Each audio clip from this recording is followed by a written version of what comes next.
మహారాష్ట్ర ఎన్నికల ప్రచారానికి వెళ్లేందుకు మొహం చాటేస్తున్నారట కాంగ్రెస్ ఎమ్మెల్యేలు. ఏఐసీసీ సూచించినా అందుకు నో చెప్తున్నారట. రాష్ట్రంలో ఇచ్చిన హామీలే అమలు కావడం లేదు. ఇక మరాఠా గడ్డ మీదకు వెళ్లి ఏం చెప్పాలని రివర్స్లో అడుగుతున్నారు హస్తం పార్టీ శాసనసభ్యులు.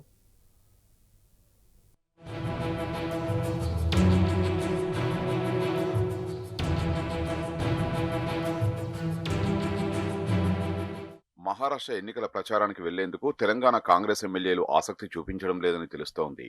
మరాఠా రాష్ట్ర సరిహద్దు నియోజకవర్గాలు హస్తం పార్టీలో ఇటీవల చేరిన 10 మంది వలస ఎమ్మెల్యేలు ప్రచారానికి వెళ్తే పార్టీకి ఎంతో ఉపయోగపడుతుందని కాంగ్రెస్ అధిష్టానం భావించిందట.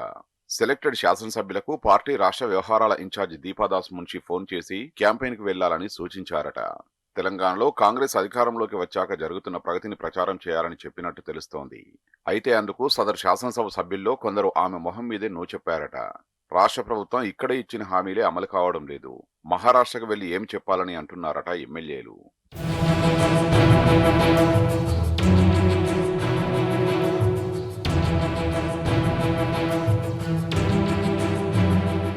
తెలంగాణలో ఎన్నికలకు ముందు కాంగ్రెస్ పార్టీ ఇచ్చిన 6 గ్యారంటీలే అమలుకు నోచుకోవడం లేదు. పైగా 11 నెలల్లోనే ప్రజల నుంచి రాష్ట్ర ప్రభుత్వానికి తిరుగుబాటు ఎదురవుతోంది. ఇలాంటి పరిస్థితుల్లో మహారాష్ట్ర ప్రజలకు ఏం చెప్పాలని ఎమ్మెల్యేలు దీపాదాస్ మున్షిని రివర్స్ లో ప్రశ్నిస్తున్నారట.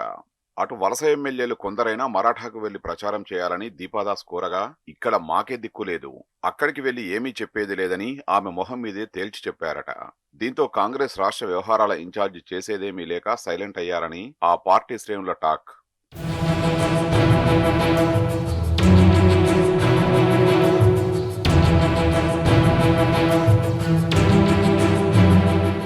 మహారాష్ట్ర ఎన్నికల ప్రచారానికి వెళ్లడానికి సొంత పార్టీ నేతలే జంకుతున్నారంటే రాష్ట్ర ప్రభుత్వంపై ప్రజల్లో ఎంతగా వ్యతిరేకత ఉన్నదో స్పష్టమవుతుందని హస్తం పార్టీ నేతలు అంటున్నారు.